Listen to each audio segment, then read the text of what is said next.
آپ ہادیہ ای میگزین مضمون کی آڈیو ریڈ آؤٹ سماعت کر رہے ہیں۔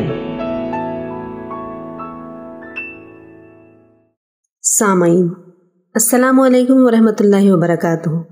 میں سیدہ سلمہ ہادیہ کے شمارہ مئی 2023 کے مضمون کی آڈیو پروگرام میں آپ کا استقبال کرتی ہوں۔ آئیے ہم اس کا آغاز ہادیہ کے زمرہ بچوں کا صفحہ جس کا عنوان ہے بچوں کی بہار رمضان قسط نمبر 2 اور اس کی رائٹر قدسیہ بنت رفیق شیخ ہیں۔ سپہر میں عبیر اپنی کتاب لیے صحن میں آ گئی۔ وہ درخت کے قریب بنے چبوترے پر بیٹھی رہی تھی، تب اس نے دیکھا کہ چبوترے کے پیچھے دایان بیٹھا ہے۔ وہ اس کے پیچھے سے آ گئی اور خاموشی سے دیکھنے لگی۔ وہ اداسی سے بیٹھا اپنی انگلی سے قطار میں چلتی چونٹیوں کا راستہ روک رہا تھا۔ وہ ایک چونٹی کو راہ سے بھٹکاتا اور اپنی لکڑی کی بنی تلوار سے اس کو مار دیتا، پھر دوسری چونٹی کو قطار سے الگ کر اسی طرح مارتا۔ وہ بے حد اداس تھا، چہرے پر معصومیت تھی۔ عبیر کو بے اختیار اس پر پیار آیا۔ وہ اس کے برابر بیٹھ گئی اور اس کی اداسی کا سبب پوچھا۔ اس نے بتایا کہ اس کا دوست رافع جو پڑوس میں رہتا ہے وہ کئی دنوں سے اس کے ساتھ نہیں کھیل رہا کیونکہ اس کی رافع کے ساتھ لڑائی ہو گئی تھی۔ عبیر نے اس سے لڑائی کی وجہ پوچھی۔ میں نے صرف ٹیچر سے شکایت کی تھی کہ وہ دوسرے بچوں کو چڑھاتا ہے اور ان کا مذاق اڑاتا ہے۔ میں نے تو غلط نہیں کیا، لیکن اس نے مجھے مارا اور مجھ سے جھگڑا کیا اور وہ اب تک مجھ سے ناراض ہے۔ تم نے واقعی اور تو کچھ نہیں کیا نا؟ اس نے مشکوک نظروں سے دایان کو دیکھا۔ وہ اس کی شرارتوں سے اچھی طرح واقف تھی۔ دایان نے پلکیں جھپکا کر نفی میں سر ہلایا۔ تو تم اس سے سوری کر لو۔ نہیں، میں سوری نہیں کروں گا، غلطی اس کی بھی ہے، میں کیوں سوری کروں؟ دایان، غلطی اس کی بھی ہے اور تمہاری بھی، لیکن معافی مانگنے والا ہمیشہ بڑا ہوتا ہے۔ کب تک یہ جھگڑا چلے گا؟ اس طرح دوستیاں اور رشتہ داریاں توڑ کر نہیں بیٹھ جاتے، بہت بری بات ہے۔ اللہ کے رسول صلی اللہ علیہ وسلم فرماتے ہیں رشتہ داری توڑنے والا جنت میں داخل نہیں ہوگا۔ ہمارے کسی بھی بہن، بھائی، کزن یا دوست کا دل ہم سے دکھا ہو تو سوری کر لینا چاہیے۔ عبیر کے سمجھانے پر وہ رافع سے معافی مانگنے پر راضی ہو گیا۔ وہ عبیر کو بھی ساتھ ہی اپنے دوست کے گھر لے آیا۔ رافع، دایان آپ کی ناراضی ختم کرنے آیا ہے، چلو دایان سے ہاتھ ملا لو۔ شاباش۔ نہیں، میں نہیں ملاؤں گا، اس نے مجھے موٹا کہا تھا۔ رافع کے کہنے پر دایان عبیر کے سامنے پہلے تو مکر گیا، لیکن اس کے سختی سے پوچھنے پر اس نے ندامت کے ساتھ سچ کہہ دیا کہ اس نے واقعی رافع کو موٹا کہا تھا۔ ڈانٹ کے ڈر سے اس نے یہ بات نہیں بتائی۔ دایان، تم جھوٹ بول رہے تھے، حالانکہ کل ہی دادی جان نے تمہیں حدیث یاد کروائی تھی، یاد نہیں؟ جھوٹ سے بچو، ہمیشہ سچ بولو۔ جھوٹ بولنا بری عادت ہے دایان، ہمیشہ سچ بولنا چاہیے۔ سچ بہت بڑا ہتھیار ہے۔ ابھی نے توقف کیا اور کہا، کسی کو بھی برے القاب سے نہیں چڑھانا چاہیے دایان، بہت بری بات ہے۔ دایان شرمندہ ہو گیا۔ چلو اب دونوں ایک دوسرے سے معافی مانگو۔ رافع، اپنے دوست کو معاف کر دو، معاف کر دینا چاہیے۔ دونوں دوستوں نے ایک دوسرے کو گلے لگایا اور واپس گھر آ گئے۔ دایان اپنی تلوار اٹھانے چبوترے کے پیچھے گیا اور خوشی سے تلوار اٹھا کر چند چونٹیوں کو مارتا ہوا کھیلنے لگا۔ دایان، یہ کیا کر رہے ہو؟ ابھی تیزی سے اس کی جانب بڑھی۔ چونٹیوں کو کیوں مار رہے ہو؟ میں تو بس کھیل رہا ہوں۔ اس طرح چونٹیوں کو مار کر؟ اللہ کے نبی صلی اللہ علیہ وسلم تو ایسا نہیں کرتے تھے۔ دایان نے ناسمجھی سے اسے دیکھا۔ ہاں، حضرت سلیمان علیہ السلام کا واقعہ تمہیں معلوم نہیں؟ ایک دفعہ حضرت سلیمان علیہ السلام اپنے تمام لشکروں، جن اور انس سب کو لے کر وادی نمل سے گزرے جہاں بہت ساری چونٹیاں تھیں۔ چونٹیوں کی ملکہ بولی، اے چونٹیوں، اپنے گھروں میں چلی جاؤ، تمہیں سلیمان اور ان کے لشکر بے قبری میں کچل نہ ڈالیں۔ اس چونٹی کی بات 3 میل دوری پر سلیمان علیہ السلام نے سن لی اور مسکرا کر ہنسے۔ 3 میل دور سے حضرت سلیمان علیہ السلام چونٹیوں کی بات کیسے سمجھ لیتے تھے؟ دایان نے تعجب سے پوچھا۔ اتنی دوری سے آواز سن لینا یہ سلیمان علیہ السلام کا اللہ تعالیٰ کی طرف سے عطا کردہ معجزہ ہے۔ سلیمان علیہ السلام کو اللہ تعالیٰ نے پرندوں، جانوروں کا علم اور ان کی زبان سکھائی تھی اور ان پر حکومت عطا کی تھی۔ نظام قدرت کا مطالعہ اور مشاہدے کے بعد آج ہم بھی اس قابل ہوئے ہیں کہ ہم بھی دور کی آواز سن سکتے ہیں، سائنس اور ٹیکنالوجی کے ذریعے سے۔ وہ کسی بھی جانور یا کسی بھی پرندے کو بلا وجہ نہیں مارتے تھے، الا یہ کہ وہ کوئی نقصان پہنچانے والا ہو۔ چونٹیوں کی ملکہ بخوبی جانتی تھی کہ اللہ کے نبی جان بوجھ کر انہیں کبھی نہیں رون دیں گے. اگر کوئی چونٹی روندی بھی جائے تو وہ بے خیالی میں ہی ہوگا. ہمیں بھی اللہ کے نبیوں کی اور صحابہ کرام کی عادتیں اپنانی ہیں. تم سمجھ رہے ہو نا؟ جی ابی راپی، میں آئندہ کسی بھی جانور کو نہیں ماروں گا. Good boy. ابی نے اس کے بال بکھیرے اور مسکراتی ہوئی وہاں سے چلی گئی. رمضان کا دوسرا عشرہ مغفرت ختم ہو رہا تھا. اس دن ظہر کی نماز کے بعد ابیر دادی جان کے ساتھ بیٹھی تھی. استغفر اللہ ربی من کل ذنب واتوب الیہ. میں اللہ سے تمام گناہوں کی بخشش مانگتی ہوں جو میرا رب ہے اور اسی کی طرف رجوع کرتی ہوں. دادی جان نہال کو دوسرے عشرے میں پڑھی جانے والی دعا پڑھا رہی تھی. تب افرا دوڑی دوڑی آئی یہ خبر دینے کہ اذہان کی دانیال کے ساتھ لڑائی ہو گئی ہے. دانیال نے اس کا پین توڑ دیا تھا اور اذہان نے غصے میں اس پر ہاتھ بھی اٹھایا اور اسے ڈانٹ بھی رہا ہے. دادی جان گھٹنوں پر ہاتھ رکھے اٹھنے کی کوشش کر رہی تھی. ابیر اور نہال تیزی سے باہر کو دوڑی. اذہان یہ کیا حرکت ہے؟ وہ صحن میں گئی تو اذہان دانیال کا کان مروڑ رہا تھا. اذہان نے اپنا قیمتی ٹوٹا ہوا پین اسے دکھایا.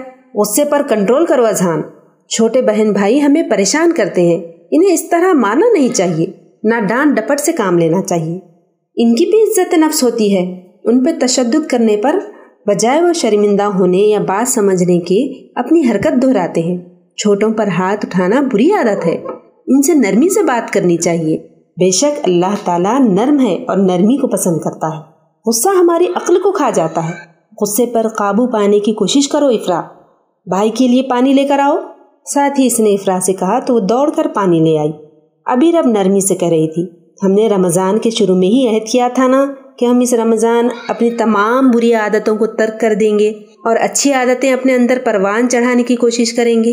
یوں چیزوں کی خاطر دلوں کو نہیں توڑنا چاہیے اذہان. چلو پانی پیو اور غصہ ختم کرو. شاباش.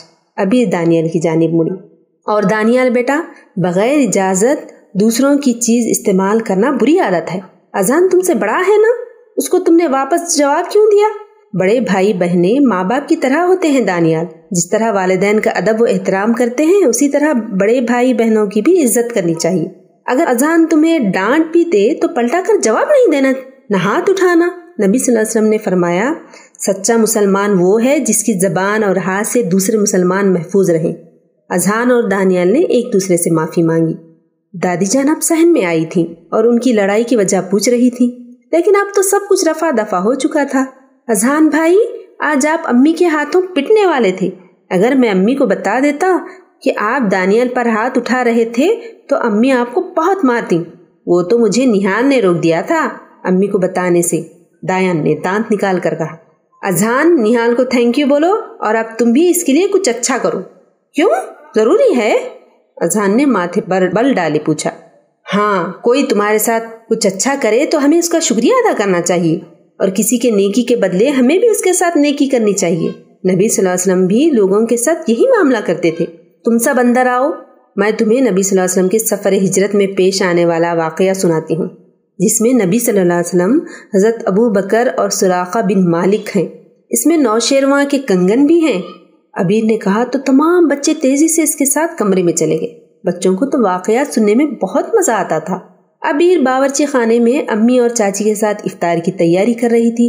وہ تینوں باتیں بھی کر رہی تھی. ساتھ ساتھ برابر والے کمرے سے دادی جان کی بھی آواز آ رہی تھی جو تمام بچوں کو سورہ اخلاص، سورہ فلق، سورہ ناس اور درود ابراہیمی حفظ کروا رہی تھی. ابیر کو ابھی یہ کام ختم کر کے لیلۃ القدر کا بھی منصوبہ بنانا ہے. وہ اپنے ذہن میں جمع تفریق کر رہی تھی. اللہ تعالیٰ نے انسانوں کو دین سکھانے کے لیے تقریباً 1,24,000 نبی بھیجے. دادی جان کی آواز آ رہی تھی. وہ 1 پاؤں لمبا کیے بچوں کو اپنے قریب بٹھائے کہہ رہی تھی. دایان آہستہ آہستہ ان کا لمبا کیا پاؤں دبا رہا تھا. ہمارے پیارے نبی حضرت محمد صلی اللہ علیہ وسلم آخری نبی ہیں جن پر اللہ تعالیٰ نے ہماری ہدایت کے لیے قرآن نازل کیا ہے. دادی جان ٹھہر ٹھہر کر کہہ رہی تھی. قرآن اللہ تعالیٰ کا کلام ہے، اللہ تعالیٰ کی باتیں ہیں. نبی صلی اللہ علیہ وسلم کی باتوں کو ہم حدیث کہتے ہیں اور اللہ تعالیٰ کے کلام کو احسن الحدیث کہتے ہیں. سورہ زمر کی آیت نمبر 23 میں اس کا ذکر یوں ہے، اللہ نزل احسن الحدیث کتابا. اللہ نے بہترین کلام کتاب کی شکل میں نازل کیا ہے. دادی جان نے توقف کیا اور کہا، ہمارے نبی صلی اللہ علیہ وسلم مکہ مکرمہ میں پیدا ہوئے اور ان کا انتقال کہاں ہوا دادی جان؟ دانیال نے معصومانہ انداز میں پوچھا۔ مدینہ منورہ میں، اذہان نے جواب دیا۔ ٹیچر نے بتایا تھا ہمیں۔ دادی جان، نبی صلی اللہ علیہ وسلم کے امی ابو کا نام کیا تھا اور ان کے کتنے بھائی بہن تھے؟ آپ کی والدہ کا نام آمنہ تھا اور والد کا نام حضرت عبداللہ تھا۔ ہمارے پیارے نبی صلی اللہ علیہ وسلم کے کوئی بھائی بہن نہیں تھے۔ آپ صلی اللہ علیہ وسلم کے پیارے ساتھیوں کو صحابہ کرام رضی اللہ عنہ کہتے ہیں۔ نبی صلی اللہ علیہ وسلم کی 4 بیٹیاں اور 3 بیٹے تھے۔ ہمارے پیارے نبی صلی اللہ علیہ وسلم کی بیویوں کو ازواج مطہرات کہتے ہیں۔ ازواج مطہرات ہماری مائیں ہیں، اور ان سب کو کیا کہتے ہیں معلوم ہے؟ دادی جان نے پوچھا۔ مائیں؟ نیہال نے مسکرا کر کہا، نہیں بیٹے، وہ تو نبی صلی اللہ علیہ وسلم کی بیویاں امی عائشہ اور امی خدیجہ ہماری مائیں ہیں۔ پیارے نبی صلی اللہ علیہ وسلم کی والدہ، والد، بیویوں، بیٹیوں، بیٹوں اور دامادوں اور دیگر قریبی رشتہ داروں کو اہل بیت یعنی گھر والے کہتے ہیں۔ دادی جان پیار سے سمجھا رہی تھی۔ ہم درود ابراہیم میں کہتے ہیں نا، اللہم صلی علی محمد وعلی آل محمد کما صلیت علی ابراہیم وعلی آل ابراہیم انک حمید مجید، اللہم بارک علی محمد وعلی آل محمد کما بارکت علی ابراہیم وعلی آل ابراہیم انک حمید مجید۔ اے اللہ، رحمت نازل فرما حضرت محمد صلی اللہ علیہ وسلم پر اور حضرت محمد صلی اللہ علیہ وسلم کی آل پر، جس طرح تو نے رحمت نازل فرمائی حضرت ابراہیم علیہ السلام پر اور حضرت ابراہیم علیہ السلام کی آل پر۔ بے شک تو تعریف کے لائق بڑی بزرگی والا ہے۔ اے اللہ، برکت نازل فرما حضرت محمد صلی اللہ علیہ وسلم پر اور حضرت محمد صلی اللہ علیہ وسلم کی آل پر، جس طرح تو نے برکت نازل فرمائی حضرت ابراہیم علیہ السلام پر اور حضرت ابراہیم علیہ السلام کی آل پر۔ بے شک تو تعریف کے لائق بڑی بزرگی والا ہے۔ دادی جان نے بات کے دوران وقفہ لیا۔ ہمارے نبی صلی اللہ علیہ وسلم جو بھی کام کرتے تھے انہیں سنت کہتے ہیں۔ نبی صلی اللہ علیہ وسلم نے ہمیں اچھی اچھی باتیں سکھائی ہیں، زندگی گزارنے کے اچھے اچھے طریقے بتائے ہیں۔ کون سی اچھی باتیں دادی جان؟ افرا نے دانت سے ناخن کترتے ہوئے پوچھا۔ یہ بھی کہ آپ دانت سے ناخن کتر رہی ہیں، یہ گندی بات ہے۔ اس سے ہمارے ناخنوں میں لگی گندگی ہمارے پیٹ میں چلی جاتی ہے، پھر بیماریاں پیدا ہوتی ہیں۔ دادی جان نے مسکرا کر کہا تو اس نے فوراً ہاتھ پیچھے کر لیا۔ جمعہ کے دن یاد سے ناخن تراشا کریں، ہر روز مسواک یا برش کریں۔ مسواک نبی صلی اللہ علیہ وسلم کی سنت ہے۔ صفائی ستھرائی کا خیال رکھیں، اپنا کمرہ، الماری، اسکول بیگ، کتابوں کا ریک سیٹ کریں۔ الطہور شطر الایمان، صفائی نصف ایمان ہے۔ دادی جان یاد آنے پر کہنے لگی، اور ہاں، کسی سے ملنے پر سلام کرنا چاہیے، جو ہماری نیہال اور دانیال اکثر بھول جاتے ہیں۔ میں اب نہیں بھولوں گی دادی جان، انشاءاللہ، نیہال نے کہا۔ میں بھی نہیں بھولوں گا، دانیال بولا۔ شاباش، اچھے اچھے کام کریں، برے کاموں سے بچیں۔ یاد رکھیں، اللہ تعالیٰ ہر جگہ ہے، وہ سب کچھ دیکھتا اور جانتا ہے۔ ہم اچھے کام کرتے ہیں نا دادی جان؟ دایان نے پوچھا۔ وہ سبھی اب تک سیکھی گئی تمام دعاؤں کا اہتمام کر رہے تھے، باقاعدگی سے قرآن کی تلاوت کر رہے تھے۔ ہاں بالکل، جو بچے اپنے دادا دادی اور نانا نانی کی خدمت کرتے ہیں، ان کا خیال رکھتے ہیں، اللہ تعالیٰ ان سے بہت خوش ہوتا ہے۔ ہم سب کو اللہ تعالیٰ کو خوش کرنا چاہیے، اپنے بزرگوں کی خدمت کرنی چاہیے۔ جیسے دایان ابھی میرے پاؤں دبا رہا ہے، بزرگوں کے پاؤں دبا کر ان کی دعائیں لینی چاہیے۔ آپ سب دباتے ہیں ماشاءاللہ۔ دادی جان، ہم آپ کے پاؤں دباتے ہیں تو آپ ہمارے لیے دعا کرتی ہیں؟ دایان نے پوچھا۔ ہاں بالکل، میں تو بہت دعائیں کرتی ہوں آپ سب کے لیے۔ پھر دادی جان، آپ میرے لیے یہ بھی دعا کریں کہ میں کلاس میں فرسٹ آؤں، میرا رزلٹ سب سے اچھا آئے۔ دایان نے دادی جان کے پاؤں پر مزید قوت لگاتے ہوئے کہا۔ بیٹے، اپنا موازنہ دوسروں سے نہیں بلکہ خود سے کرنا چاہیے۔ یہ کوشش کرنی چاہیے کہ ہمارا آج ہمارے کل سے بہتر ہو۔ یہ ایک مومن کی سوچ ہے۔ اپنے دوستوں کے لیے بھی یہی دعا کرنی چاہیے کہ ان کا آج کا رزلٹ ان کے کل کے رزلٹ سے بہتر ہو۔ جی اچھا دادی جان، چلو افطار کا وقت ہو رہا ہے، روزانہ کی طرح ہمسایوں کے یہاں افطاری لے کر نہیں جانا؟ دادی جان کے کہتے ہی سب بچوں میں خوشی کی لہر دوڑ گئی۔ ہمسایوں، پڑوسیوں اور آس پاس کے لوگوں کے یہاں افطاری دینے کی الگ ہی خوشی ہوتی ہے۔ سب بچے اچھلتے ہوئے باورچی خانے کی طرف چلے گئے۔ دادی جان ان کے لیے دعا کر رہی تھی کہ ان بچوں نے جو کچھ نیا سیکھا ہے اللہ تعالیٰ سے ان کے دل و دماغ میں محفوظ کر دے۔ انہوں نے جو اچھی عادتیں اپنائی ہیں انہیں ہمیشہ قائم رکھے اور انہیں پروان چڑھانے میں ان کی مدد فرمائے۔ اللہ تعالیٰ انہیں نیکیوں میں سبقت لے جانے والا بنائے، آمین۔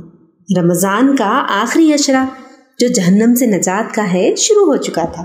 آج نیہال کا پہلا روزہ تھا۔ اس کے ساتھ سوائے دانیال کے سبھی بچوں نے روزہ رکھا تھا۔ افرا کا آج دوسرا روزہ تھا۔ سحری کھانے کے بعد نماز کی ادائیگی اور تلاوت قرآن کے بعد وہ سو گئی تھی۔ آج اس نے اسکول سے بھی چھٹی کر لی تھی۔ صبح اٹھنے کے بعد سب کا دیکھا دیکھی دانیال بھی روزہ رکھنے کی ضد کرنے لگا۔ اسے یہ کہہ کر چپ کرایا گیا کہ بچوں کا روزہ آدھے دن کا ہوتا ہے، وہ 12 بجے روزہ رکھے۔ وہ گھڑی پر نظریں جمائے بیٹھ گیا تھا اور 12 بجتے ہی اس کا خود کا مفروضہ روزہ شروع ہو گیا۔ وہ کوئی چیز کھا رہا تھا نہ پی رہا تھا۔ 3 بجے کے قریب اس کا گلا خشک ہونے لگا تو سب نے اسے سمجھایا کہ چھوٹے بچوں کا روزہ صرف بھوکے رکھنے کا ہوتا ہے، پانی پی لینا چاہیے۔ اذہان اور دایان چونکہ عمر میں افرا اور نہال سے بڑے تھے، وہ روزے کے معاملے میں بھی ان سے سینئر تھے۔ وہ دونوں نہال اور افرا کو روزے سے متعلق خوب نصیحتیں کر رہے تھے۔ جو باتیں ان کے پہلے روزے پر سکھائی گئی تھی وہی دہرا رہے تھے۔ روزے میں جھوٹ نہیں بولتے، چھپ کر کھانے پینے سے روزہ ٹوٹ جاتا ہے، وغیرہ وغیرہ۔ کچھ باتیں من گھڑت بھی تھیں، محض ان دونوں کو تنگ کرنے کے لیے۔ دوپہر میں ابیر حال نما کمرے میں آئی تو دیکھا کہ نہال اور افرا کارپٹ پر موبائل رکھے اوندھی لیٹی کارٹون دیکھ رہی ہیں۔ روزے سے ان کے چہرے سوکھ چکے تھے۔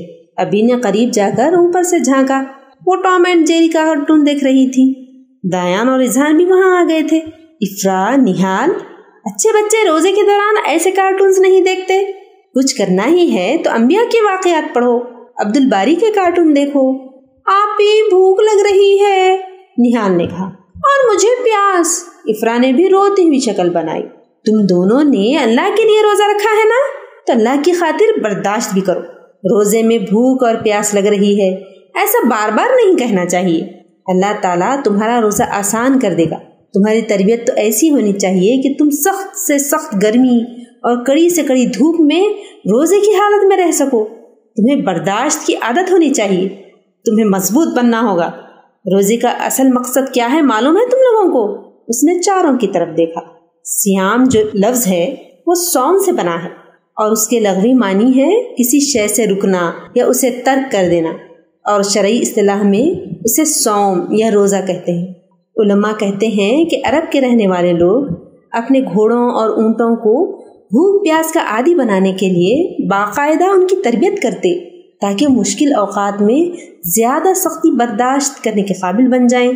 اس طرح وہ اپنے گھوڑوں کو مشکل حالات سے نبرد آزما ہونے کی تربیت دیتے تھے۔ فاقہ اور شدید پیاس کے عمل سے گزرنے والے اس گھوڑے کو فرض صائم کہا جاتا ہے۔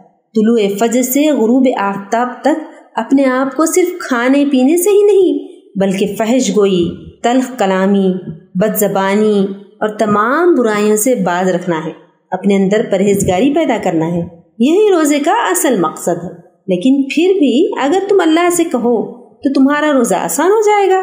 روزے داروں کی دعائیں بہت جلد قبول ہو جاتی ہیں، اور خصوصاً چھوٹے بچوں پر تو اللہ تعالیٰ بے انتہا مہربان ہے۔ اللہ تعالیٰ کسی بھی جان پر اس کی طاقت سے زیادہ بوجھ نہیں ڈالتا۔ ابیر نے انہیں سمجھایا۔ پھر رمضان کے بعد انعام کے طور پر عید آتی ہے، خوشیوں کی بہار اور پھولوں کی مہکار بن کر ہمیں عید پر عیدی ملتی ہے، نئے نئے کپڑے ملتے ہیں، ہم شیر خورما پیئیں گے، سوئیاں کھائیں گے، تم سب کی پسندیدہ ساری ڈشز بنوائیں گے، دادی جان سے، دادا جان سے، ابو سے، چاچا سے، سب سے عیدیں لیں گے، خوب مزے کریں گے انشاءاللہ۔ اور آخرت میں اللہ تعالیٰ ہمیں جنت کا انعام دے گا، وہ تو بہت بڑا ہے۔ یہ سب کہہ کر اس نے بچوں کو خوش کر دیا اور ان کو ساتھ لے کر ظہر کی نماز ادا کی۔ دادی جان سے قرآن سمجھنے کے بعد افرا اور نہال سو گئی تھی۔ عصر کے قریب نہال کی آنکھ کھلی تو وہ سیدھی پانی کے مٹکے کے پاس گئی، نل کھول کر گلاس میں پانی بھرا اور چارٹ پر لکھی دعا پڑھ کر ابھی اس نے ایک چھوٹا سا گھونٹ ہی لیا تھا کہ اذہان اور دایان ایک دم سے اس کے سامنے آ گئے اور شور کر کے سب کو جمع کر لیا۔ سب نے ان سے شور کی وجہ پوچھی تو وہ ہنستے ہوئے بتانے لگے کہ نہال کا روزہ ٹوٹ گیا، اس نے پانی پی لیا۔ ہاتھ میں گلاس لیے بیٹھی نہال کی آنکھوں میں آنسو آ گئے، وہ زور زور سے رونے لگی۔ مجھے نہیں یاد تھا کہ میرا آج روزہ ہے، میں تو غلطی سے پانی پی لیا اور تھوڑا سا ہی پیا، بہت تھوڑا، اتنا سا، وہ روتے روتے بتانے لگی۔ بیٹے، غلطی سے کھانے پینے سے روزہ نہیں ٹوٹتا، تم اگر جان بوجھ کر پیتی تو روزہ ٹوٹ جاتا، لیکن غلطی کو اللہ تعالیٰ معاف کر دیتا ہے۔ آپ کی نیت نہیں تھی روزہ توڑنے کی، لیکن بے خیالی میں آپ نے پانی پی لیا، کچھ نہیں ہوتا، اللہ تعالیٰ نیتوں کو دیکھتا ہے۔ انما الاعمال بالنیات۔ اعمال کا دار و مدار نیتوں پر ہے، دادی جان نے سمجھانے کی کوشش کی۔ وہ تو اچھا ہوا کہ ہم دونوں صبح سے ان کی نگرانی کر رہے ہیں، ورنہ یہ پورا گلاس پانی پی جاتی، اذان نے ہنستے ہوئے کہا۔ پھر ابی نے صدقہ باکس بنانے کے لیے کاغذ وغیرہ لائے اور سب بچوں کے ساتھ وہ صدقہ باکس بنانے لگی تاکہ سب بچے اپنی پاکٹ منی میں سے کچھ رقم صدقہ باکس میں ڈال سکیں۔ ہر ماہ بعد وہ اس میں سے پیسے نکال کر یا ان پیسوں سے کچھ سامان خرید کر غریبوں میں تقسیم کریں گے، کیونکہ صدقہ دینے سے مصیبتیں اور پریشانیاں دور ہوتی ہیں۔ آج نہال کی روزہ کشائی تھی، افطار کا وقت قریب آ گیا تو نہال کو اچھی طرح تیار کیا گیا، نئے کپڑے، ہاتھوں میں مہندی، پھول، اس کے ساتھ ساتھ افرا بھی اتنا ہی تیار ہوئی تھی۔ روزانہ کی طرح سب بچے اور نہال پڑوسیوں کے گھر افطاری دینے کے لیے گئے۔ آج تمام رشتہ دار پڑوسیوں کو بھی افطار کی دعوت دی گئی تھی۔ نہال اور افرا کی سہیلیاں اور دایان اور اذہان کے دوست، تمام کزنس بھی مدعو تھے۔ سب نے نہال کو دعائیں دی۔ دادا جان بلند آواز میں دعائیں کر رہے تھے، سب آمین کہہ رہے تھے۔ پھر دادا جان نے رمضان کے آخری عشرے کی دعا بھی پڑھائی، اللہم انک عفو تحب العفو فاعف عنا۔ اے اللہ، بے شک تو معاف کرنے والا ہے، معاف کرنے کو پسند کرتا ہے، بس ہمیں معاف فرما دے۔ امی اور چاچی نے خواتین، مردوں اور بچوں کے لیے علیحدہ علیحدہ دسترخوان بچھائے۔ دسترخوان پر اللہ تعالیٰ کی نعمتیں بکھری تھیں، برکتوں کا نزول تھا۔ کھانے میں بریانی کے ساتھ ساتھ انواع و اقسام کی غذائیں اور مشروبات تھے، پھل تھے جو کہ نماز کے بعد نوش کیے جانے تھے۔ بچوں کا دل کھانے کی چیزیں دیکھ کر للچا رہا تھا، رونقوں سے بھرپور سما تھا۔ رحمتوں کی بارش مسلسل برس رہی تھی۔ تمام روزے داروں، حتیٰ کہ ننھے روزے داروں کے چہرے اللہ سبحانہ و تعالیٰ کے نور سے دمک رہے تھے۔ افطار کا سائرن بجا تو دادا جان نے روزہ کھلنے کی دعا پڑھائی، اللہم انی لک صمت وبک آمنت وعلیک توکلت وعلی رزقک افطرت تقبل منی۔ اے اللہ، بے شک میں نے تیرے لیے روزہ رکھا اور تجھ پر ایمان لایا اور تجھ پر ہی بھروسہ کیا اور تیرے ہی عطا کیے ہوئے رزق سے میں نے افطار کیا، تو اسے قبول فرما۔ کھجور کھا کر اور پانی پی کر روزہ کھولا گیا کہ یہ سنت طریقہ ہے۔ مرد حضرات نماز کے لیے چلے گئے تو ابی نے خواتین اور بچوں میں شربت روح افزا تقسیم کیا اور وہ بھی نماز کے لیے چل دی۔ اب اسے لیلۃ القدر کی تلاش کے لیے طاق راتوں کا اہتمام کرنا تھا کہ شب قدر 1000 مہینوں سے بہتر ہے۔ ابی نے دل ہی دل میں اللہ تعالیٰ سے دعا کی کہ اس نے اور اس کے بہن بھائیوں نے اس ماہ سیام میں جتنی بھی عبادتیں کی ہیں اللہ تعالیٰ انہیں قبول فرمائے، اور جو چھوٹ گیا اسے بخش دے۔ اللہ تعالیٰ اس کے تمام اگلے گناہوں کو اور لغزشوں کو درگزر فرمائے۔ اس نے جتنی رحمتیں، برکتیں اور انوار سمیٹے ہیں، ان کے طفیل اس کی آنے والی زندگی میں روشنیاں ہی روشنیاں ہوں، خوشیاں ہی خوشیاں ہوں، آمین یا رب العالمین۔ ہادیہ مضمون کی آڈیو سماعت کرنے کے لیے شکریہ۔ امید ہے کہ آپ کو پسند آیا ہوگا۔ ہمیں آپ کے مشورے کا انتظار رہے گا۔ اپنا مشورہ، تبصرہ اور مضامین editor@hadia.in پر ارسال کریں اور ہادیہ ای میگزین کے مضامین کو پڑھنے کے لیے ویب سائٹ www.hadia.in سبسکرائب کریں۔ انشاءاللہ ہم اگلے ہادیہ ای میگزین کے شمارے سے دلچسپ مضامین کی آڈیو لے کر حاضر ہوں گے۔ تب تک کے لیے اجازت، اللہ حافظ۔